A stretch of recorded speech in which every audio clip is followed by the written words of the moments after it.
Fala galera, tudo bem com vocês? Sejam muito bem-vindos aqui a mais um vídeo no canal. O meu nome é Giovana e no vídeo de hoje nós vamos reconstruir essa tela de login aqui do Facebook como um aplicativo iOS utilizando o SwiftUI, que é um dos frameworks que a gente constrói aplicativos iOS de forma nativa. Então no vídeo anterior eu fiz uma breve introdução a esse framework. Se você ainda não viu, corre lá para ver e depois volta aqui porque a gente vai criar essa telinha aqui que ficou show de bola. Eu espero muito que vocês gostem. Qualquer dúvida, deixa aqui nos comentários que eu vou estar à disposição e vamos começar. Bom, galera, eu criei um arquivo aqui no Figma. Deixa eu abrir aqui para vocês verem. E aqui eu tenho o logo e eu tenho a telinha aqui que eu montei, né? Bem parecida aí com a tela de login do Facebook mesmo. Então aqui a gente tem o logo, que vai ser uma imagem. Aqui a gente tem dois campos de texto, né? Para inserir tanto o e-mail quanto a senha. E aqui um botão de login. Aqui embaixo a gente tem dois textos, né, caso a pessoa não tenha uma conta para ela entrar, mas na verdade isso aqui deveria ser um botão, né, porque deveria ser clicável, beleza? E aqui também do lado as cores. Ok, então, eu vou disponibilizar para vocês o logo aqui, viu? Fiquem tranquilos. Bom, então eu vou minimizar isso aqui e vamos abrir o Xcode, criar um novo projeto. Vocês vão clicar aqui em Create New Xcode Project, App, iOS mesmo. Eu vou nomear aqui Facebook, Login. Lembrando, SwiftUI e Swift, esses dois aqui vocês podem deixar desmarcado mesmo. Aqui a gente escolhe onde a gente quer colocar, eu vou colocar aqui no meu desktop. Projeto. Beleza, agora é esperar carregar aqui tudo. Belezinha. Bom, então, como mencionado no vídeo anterior, aqui a gente tem a tela de navegação entre os arquivos. Lembrando que esse arquivo aqui com o nome do aplicativo é o arquivo inicial, onde a gente define a view inicial, ou seja, a tela inicial do nosso aplicativo. E aqui está escrito que a Content View é a nossa tela principal. Então a gente vai vir aqui em Content View porque é esse arquivo aqui que a gente vai mexer. Se vocês quiserem renomear esse arquivo também, tudo bem. Só lembra de renomear em todos os cantos assim para não dar nenhum erro de compilação. Beleza? Aqui no arquivo Assets é onde eu vou colocar o logo, que é a nossa imagem, e também vou colocar as cores já do nosso projeto. Então olha só que fácil que é para colocar cores. A gente clica aqui nesse maisinho embaixo, clicar em Color Set. E aqui eu vou colocar Background Color, dá o nome de Background Color. Vocês podem ver aqui que ele possui, assim, duas alternativas, né? Quando tá em Light Mode ou quando tá em Dark Mode. Mas se você quiser que seja só uma cor, independente de estar Light Mode ou Dark Mode, vocês vêm aqui em Appearance e clica em None, que daí vai ser uma cor universal. E esse é o nosso caso, porque a gente não vai estar trabalhando aí com Dark Mode nesse vídeo, beleza? Bom, então agora a gente precisa colocar a cor aqui. Eu vou lá voltar no arquivo do Figma e pegar essa cor aqui de fundo. Pode pegar o valor hexadecimal dela mesmo. Aí aqui a gente escolhe 8-bit hexadecimal e vocês inserem a cor aqui. Dando Enter, vocês já vão ver aqui que ficou o azul. Agora eu vou fazer isso para todas as outras cores.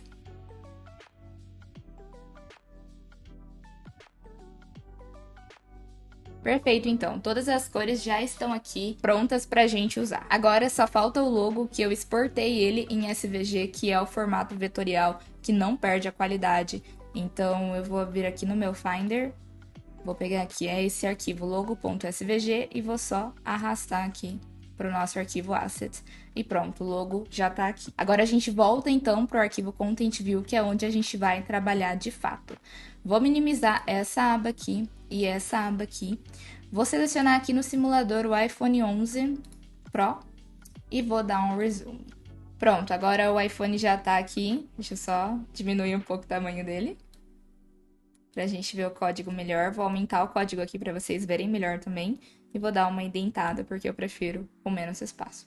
Beleza, então aqui a gente tem aquele texto padrão que a gente já viu na última aula, o Hello World com padding. A primeira coisa que a gente precisa fazer aqui é colocar a cor de fundo. E como eu mostrei no vídeo anterior também, a gente faz isso utilizando o Z-Stack. Então aqui eu vou clicar duas vezes em Text, segurar a tecla Command e clicar aqui em Embed in Z-Stack, que daí ele já coloca uma Z-Stack com esse texto lá dentro. Então, para colocar uma cor de fundo, a gente vai colocar Color, abrir parênteses e colocar o mesmo nome da cor que a gente utilizou aqui em Assets, Background Color. Lembrando sempre de escrever certo, porque senão dá erro. E pronto, agora já temos a cor de fundo. E para ignorar aqui o espaço da área segura, a gente só coloca Ignore Safe Area. Beleza, então agora a gente já tem uma cor de fundo. Voltando lá no nosso arquivo do Figma, a gente pode perceber que basicamente a gente tem uma VStack. Por quê? Porque os elementos eles estão todos alinhados de forma vertical. O logo em cima, os campos de texto no meio, o botão e também os dois textos. Então, tudo tá na vertical. Então, por isso que a gente vai utilizar o VStack. Deixa eu tirar esse texto aqui que a gente não vai estar usando ele agora. A primeira coisa, então, que a gente pode ver na nossa tela é o logo. Então, é isso que eu vou colocar aqui. Image e o nome da imagem, que é logo. Lembra de sempre colocar o nome correto. Ok, ficou muito grande, então a gente vai mudar isso adicionando os modificadores aqui para deixar bem menor. Tá, agora ficou todo esticado aqui no celular, mas a gente vai utilizar um outro modificador aqui chamado Aspect Ratio, Content Mode, ponto fit. Aí, vocês podem ver agora que já tá certinho a nossa imagem. Uma outra coisa interessante também é que tá muito colado na borda, né? Então, acho que a gente pode adicionar um padding para isso. E eu vou adicionar isso direto no VStack. Então, a gente só coloca um ponto padding. Vocês vão ver aqui que ele já deu esse espaçamento aqui interno. Beleza, então. A segunda parte aqui do nosso projeto são esses dois campos aqui de e-mail e de senha também. E para isso a gente utiliza uma view do SwiftUI chamada TextField. Esse TextField ele vai receber dois parâmetros. O primeiro é um placeholder, que é o texto que fica quando o usuário ainda não está digitando. E o outro parâmetro é uma variável chamada text. Essa variável text, na verdade, vai ser uma variável que referencia esse nosso campo de texto. Por exemplo, quando a gente está digitando lá o e-mail, a gente precisa guardar esse e-mail em uma variável, certo? Então é aqui que a gente vai passar essa variável. Porém, essa variável ela precisa ser um estado. O que é um estado? Um estado é uma variável que sempre que ela for alterada, a view, a nossa aplicação, ela vai acompanhar o estado dessa variável. Então, ela vai refletir aí as alterações. Então, para criar uma variável de estado aqui no SwiftUI, a gente escreve @state var, o nome da variável que vai ser um e-mail. Na verdade, o nome é e-mail, que vai ser do tipo string. E eu vou iniciar ela como vazia, né? Como nada dentro. Já vou aproveitar aqui também para criar o estado da variável de senha, que vai ser password, que eu também vou precisar. Então, também vai ser vazia. E aqui, perceba que a gente está passando essa variável para uma função. E toda vez que a gente passa uma variável para um outro lugar, que seja um estado, ou seja, a variável ela é um estado, a gente precisa passar ela como binding. E binding a gente passa ela com um sinalzinho aqui do dinheiro aqui. Então aqui a gente escreve e-mail. Não sei se vocês estão conseguindo ver, mas o nosso campo de texto tá aqui embaixo. É que tá bem apagadinho, né, a cor do placeholder, mas fica tranquilo que a gente vai arrumar isso já já. Então basicamente é isso. TextField ele recebe dois parâmetros. O primeiro é o placeholder e o segundo é essa variável aí que a gente precisa conectar no nosso campo de texto. Beleza? Então aqui eu também vou criar um outro TextField para o campo de senha.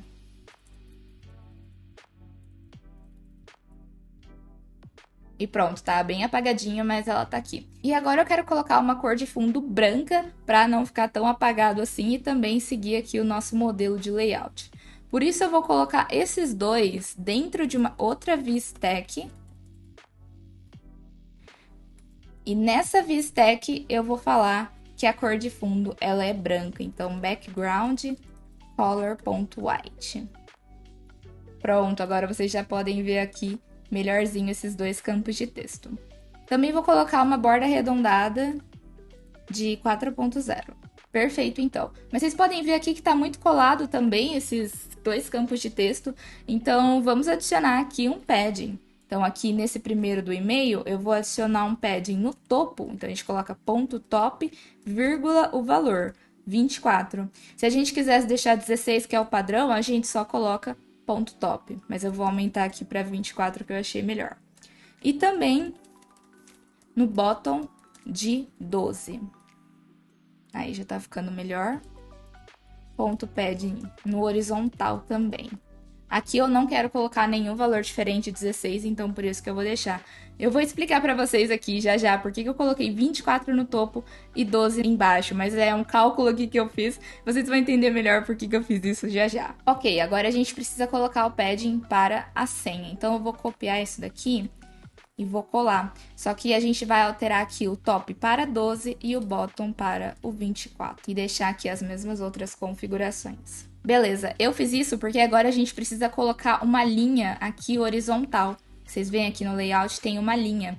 E para criar uma linha aqui no SwiftUI mesmo, a gente pode utilizar algo chamado divider, que vai dividir essas duas views. Então, vocês podem ver que a cor aqui já tá ótima pra mim, então vai ficar aqui desse jeito mesmo.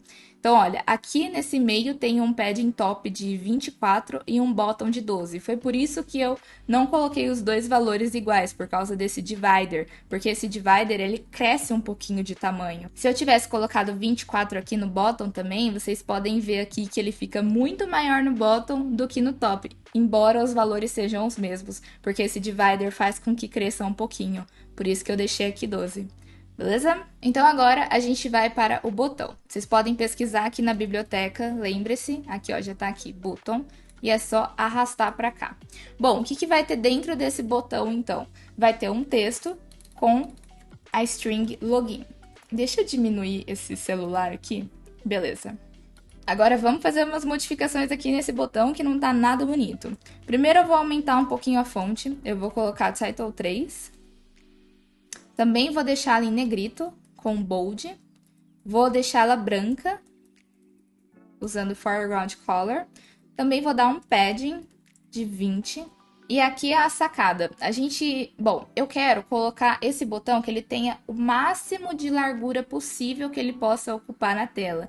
Então, para isso, a gente define um frame com uma max width, ou seja, uma largura máxima de infinity, ou seja, de infinito. Aí vocês já podem ver que ele ocupa toda a largura disponível que ele tem na tela. Isso aqui para alinhar é simplesmente perfeito. E aqui como background, eu coloco color, e lembrando que a gente adicionou a cor aqui e a cor se chama button color. A gente vem aqui e coloca button color. Beleza, só esperar um pouquinho. Às vezes o Xcode demora mesmo pra ver que você consertou o erro e tudo mais, não se assustem. E por fim, uma borda arredondada. De 4 também, pra seguir aí o padrão. Beleza, então, nosso layout aí já tá tomando forma. Agora a gente precisa colocar os últimos dois botões, que na verdade são um texto também, né? Mas a gente vai fazer isso agora, então. Bom, aqui eu vou colocar, então, um outro botão. Opa. Que vai ter como texto: Don't have an account, sign up. Ok. O botão vai ter uma cor branca também. E também vai ser negrito. Aí eu só vou copiar isso daqui e colar. Se vocês quiserem fazer só texto também, não tem problema. Como a gente só tá criando a interface mesmo. Mas eu vou fazer aqui do jeito que é pra ser. E o outro também, forgot your password. Só que dessa vez não vai ser bold. E o foreground color é a cor que a gente colocou também no assets, que se chama text color. Opa, aí, já podem ver aqui então que ficou esse azul mais clarinho. Tranquilo, então.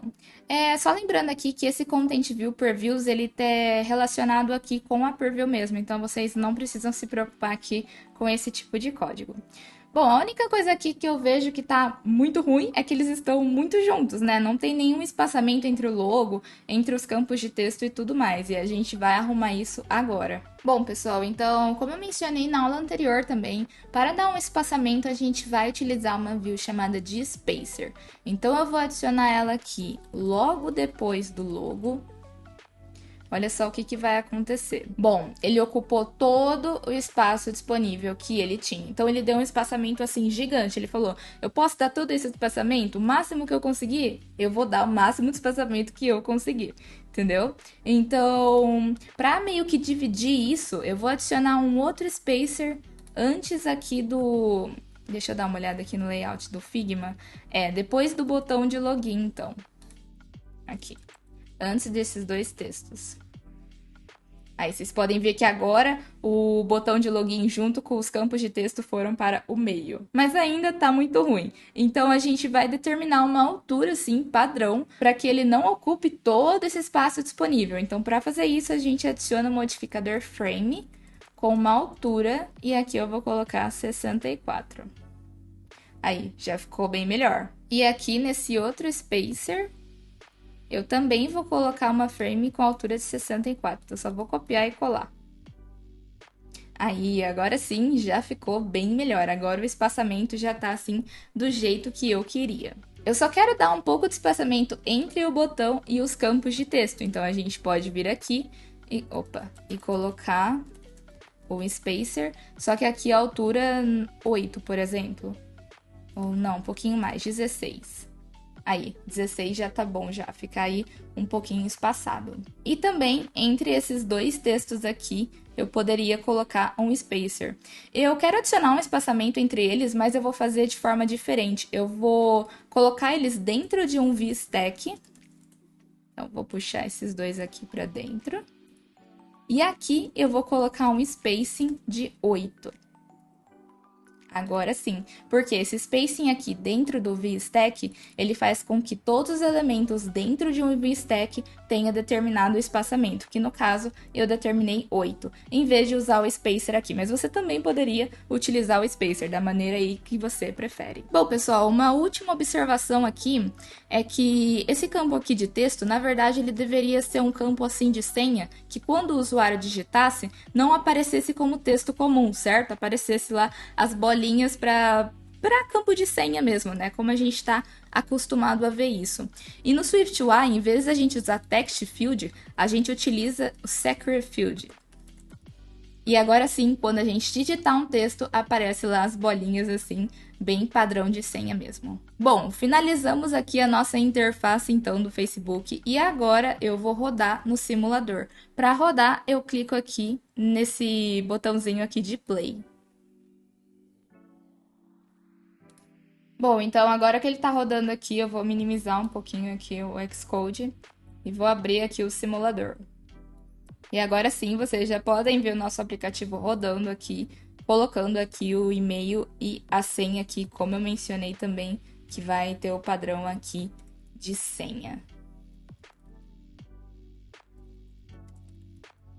E aqui, os botões aqui, vocês podem ver que eles são clicáveis. Quando eles clicam, eles dão esse efeito aqui. Fica muito legal. Uma única coisa aqui que eu achei, não sei vocês, mas é que a imagem pra mim tá muito grande. E eu vou mostrar algumas formas da gente conseguir diminuir isso. Então, vou fechar aqui o simulador. Voltei aqui no Xcode, deixa eu só dar um resume aqui. E o que a gente pode fazer nesse caso? A gente pode colocar o modificador frame com uma largura de algum valor, como por exemplo 240. Aí vocês podem ver que agora já diminuiu, ou até mesmo 280. Eu acho que 280 tá bom e eu gostei dessa maneira aqui também.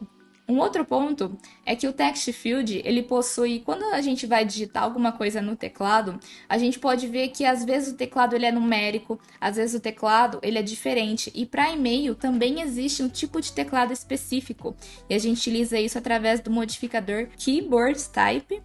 Colocando um ponto aqui, vocês vão ver todos os tipos de teclados possíveis. E no caso é o email address. Esse aqui é o tipo de teclado que a gente utiliza para e-mail. Bom, pessoal, esse daqui é o nosso resultado final. Eu espero muito que vocês tenham gostado. Qualquer dúvida, deixa aqui nos comentários mesmo que eu vou estar à disposição. E até uma próxima!